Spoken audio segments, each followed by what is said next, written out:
With so many predators operating under the cover of darkness, first light reveals many casualties and opportunities. In the night, a young blesbok has been devoured.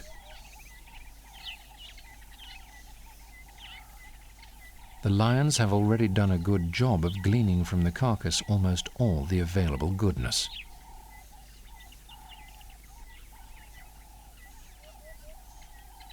But there are still scraps to be had. And a most unlikely group of visitors arrives to investigate. A family of warthogs. Warthogs are the only pigs adapted to grazing in savannah or grassland habitats, subsisting almost entirely on grasses and roots. But they'll occasionally supplement this diet with scraps of carrion. The piglets seem more inquisitive than hungry.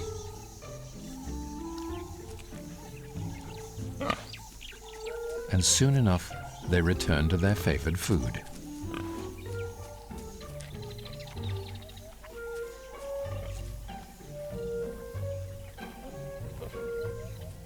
On another day, these warthogs might have fallen prey to the lions. But today they get a chance to see life from the scavenger's perspective.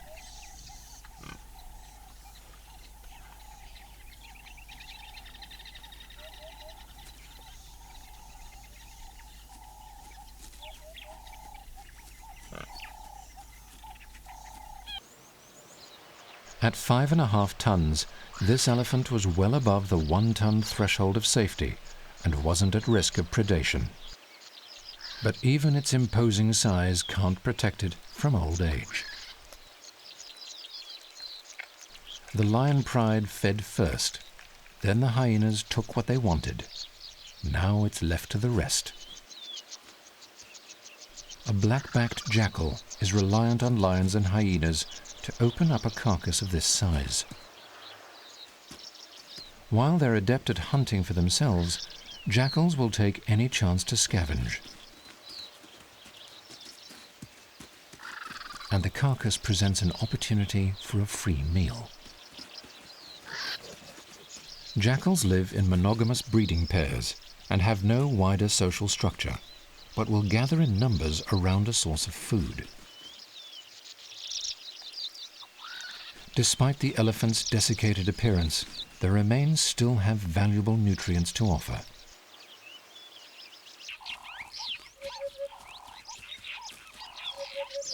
Lions seldom leave a carcass before they're satisfied.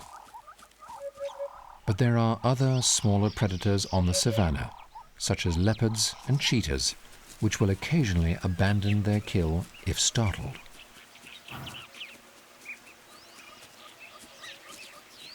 This presents even greater opportunity for others if they can beat the hyenas to the spoils. These hooded vultures are taking full advantage of an impala carcass killed then abandoned by a leopard.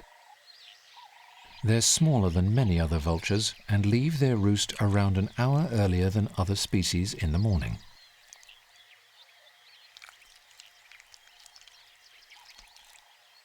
For these two, it's a case of the early bird catches the kill. Hooded vultures are often the first to arrive at a carcass, avoiding competition with their bigger, more powerful cousins. They use their sharp, slender beaks to eat as much as they can from the kill, eating over half a pound of food per day. Their early start and keen eyesight has paid off. But the vultures aren't the only opportunists waiting to beat the hyenas and jackals to unguarded spoils.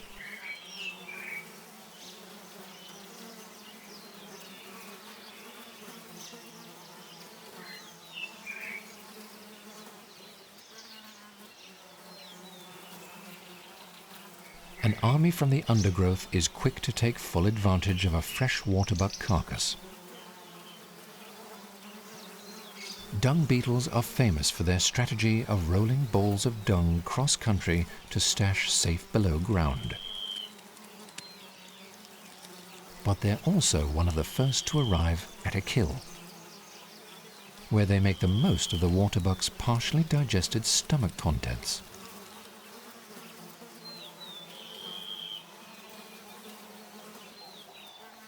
Multiple species of different sizes all descend to exploit the resource. But they're not just here for dung. Many beetles will also eat the fat and meat of the carcass itself. And like the jackal, some will even stash parts in burrows beneath the ground. The dung beetle's exceptional sense receptors on club-like antennae mean they're often among the first to arrive on a fresh carcass. Given time, they'll be surrounded by an abundance of insect life. This wildebeest carcass fed a small pride of lions, as well as numerous large scavengers. But surprisingly, it's at this very late stage that it provides for the biggest variety of life. All that's left is a thin layer of skin, hair, and sinewy flesh. And an insect army has descended to take care of the very last scraps.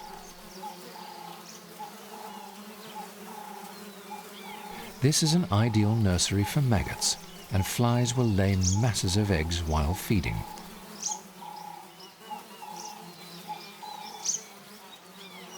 Beetles of various species abound, feeding on the final pickings that the carcass has to offer. They peel away layers of hair to get to the connective tissue beneath. And in time, the carcass is polished all but clean.